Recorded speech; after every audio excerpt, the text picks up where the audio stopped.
Okay. We have roughly around 9 colors here, plus a bit of influence on each of the shadow sides. So we could even say that there's almost 15 colors here. Also the gradations between them. And if we turn off the line work, it reads really well. So if you can't get the colors to look and feel good on basic cubes like this with these ratios, and it's going to be very hard to do on very complex forms like faces and armor sets and weapons and props. So get good at the cubes, and then you'll get way better at other things. So why did I mention cyan, magenta, and yellow? So that would be like the complements of these. And the reason I have them cut up into squares is because we're going to alternate them. Now, I'm going to make a new layer for red. What we want to do is find the complement. In this case, it'll be cyan. So if we go to RGB, if red is over here, 255, 0, and 0, cyan, you'll find it at the opposite. So it's going to be 0, 255, 255. And we're just going to lay that in. Okay. And the same process that we did for finding the shadow side plus the hue shift, we'll be doing the same thing on a new layer on each of these. But make sure you still keep the base layer of the red, green, and blue. But you'll see what happens when we start erasing things. We're going to have some nice complementary contrast. And we'll get into things like tertiary color palettes and stuff later on. But this would be a complementary. So, okay.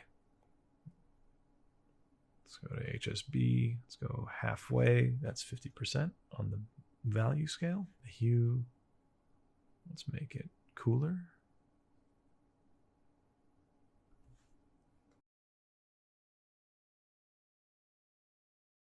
All right. This time I'm not going to do it mathematically. It's going to eyeball it to be 25% way and slightly cooler.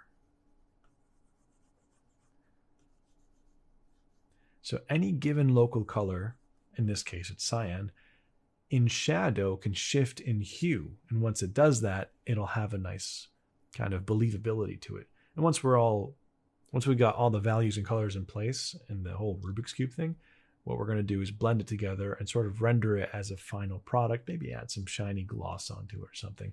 So this is on its clipping mask layer, kind of like this. But what we're going to do is grab the eraser and alternate and erase out some of these cubes and treat it sort of like a checkerboard. So you erase out, and we're going to reveal that red layer beneath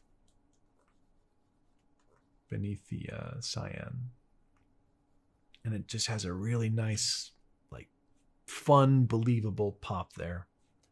And by believable, I mean it has a certain quality that when we see it, we feel like it's something that could exist in a three-dimensional space, even if we're pushing the values and style of it.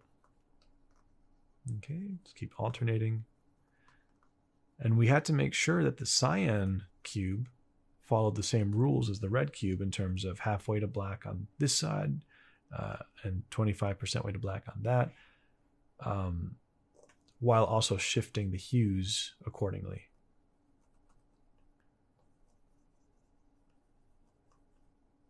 And this is something that might not make sense as you're doing it, especially for the first time, but it will embed itself into your subconscious as to things you're familiar with. So that when you go to paint your own stuff, you'll kind of pick up on what's working, what's not working.